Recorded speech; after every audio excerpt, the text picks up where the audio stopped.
Salam semuanya, di sini saya akan membawakan materi tentang soteriologi. Perkenalkan, saya Mikael Trupati Setiawan dengan NIM 1524050. Soteriologi sebagai doktrin keselamatan. Definisi dan fokus dari soteriologi dalam teologi Kristen. Yohanes 3 ayat 16. Karena begitu besar kasih Allah akan dunia ini sehingga Ia telah mengaruniakan anaknya yang tunggal, supaya setiap orang yang percaya kepadanya tidak akan binasa, melainkan beroleh hidup yang kekal. Pengertian soteriologi. Soteriologi berasal dari kata Yunani soteria atau selamatan, dan logos artinya ilmu. Pelajari bagaimana manusia diselamatkan dari dosa. Roma 1 ayat 16. Injil adalah kekuatan Allah yang menyelamatkan setiap orang yang percaya. Masalah dosa. Keselamatan diperlukan karena manusia jatuh dalam dosa. Dosa memisahkan manusia dari Allah. Roma 3 ayat 23. Karena semua orang yang telah berbuat dosa dan telah kehilangan kemuliaan Allah. Akibat dosa membawa hukuman kekal, yaitu kematian rohani. Roma 6 ayat 23. Sebab upah dosa ialah maut, tetapi karunia Allah ialah hidup yang kekal dalam Kristus Yesus Tuhan kita. Rencana keselamatan Allah. Allah memiliki rencana keselamatan sejak kejatuhan manusia.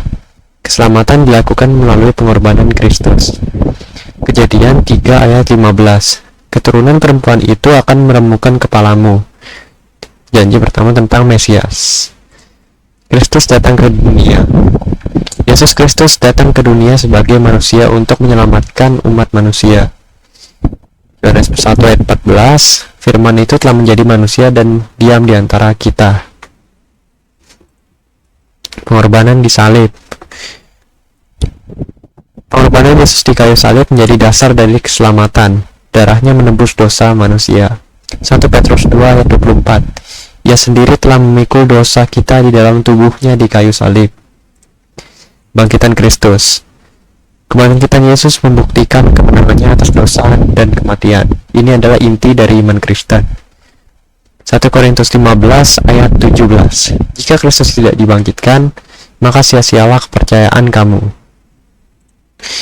Justifikasi oleh iman. Manusia dibenarkan di hadapan Allah bukan melalui perbuatan, tetapi melalui iman kepada Yesus Kristus. Roma 5 ayat 1. Sebab itu, kita yang dibenarkan karena iman, kita hidup dalam damai sejahtera dengan Allah. Anugerah Allah. Keselamatan adalah pemberian kasih karunia dari Allah, bukan hasil usaha manusia. Efesus 2 ayat 8-9. Sebab karena kasih karunia kamu diselamatkan oleh iman. Itu bukan hasil usahamu, tetapi pemberian Allah. Pertobatan. Keselamatan melibatkan pertobatan, yaitu berbalik dari dosa dan menuju kepada Allah. Kisah Para Rasul 3 ayat 19. Karena itu sadarlah dan bertobatlah, supaya dosamu dihapuskan. Pembenaran dan pengudusan. Pembenaran adalah status baru di hadapan Allah, sedangkan pengudusan adalah proses menjadi serupa dengan Kristus. 1 Korintus 6 ayat 11. Kamu telah dibenarkan dalam nama Tuhan Yesus Kristus dan dalam roh Allah kita. Keselamatan yang kekal. Keselamatan dalam Kristus adalah kekal. Sekali diselamatkan, orang percaya memiliki jaminan hidup kekal. Yohanes 10 ayat 28. Aku memberikan hidup kekal kepada mereka dan mereka pasti tidak akan binasa. Misi dan tanggung jawab. Orang percaya dipanggil untuk memberitakan Injil keselamatan kepada semua bangsa. Matius 28 ayat 19. Karena itu, pergilah dan jadikanlah semua bangsa muridku. Simpulannya adalah, keselamatan adalah anugerah dari Allah. Kita diselamatkan oleh kasih karunia melalui iman kepada Yesus Kristus dan yang memimpin kita pada kehidupan yang kekal. 1 Yohanes 5 ayat 11. Dan inilah kesaksian itu. Allah telah mengaruniakan hidup yang kekal pada kita, dan hidup itu ada dalam anaknya. Oke, sekian penyampaian materi dari saya. Mohon maaf bila ada kesalahan kata. Terima kasih dan salam.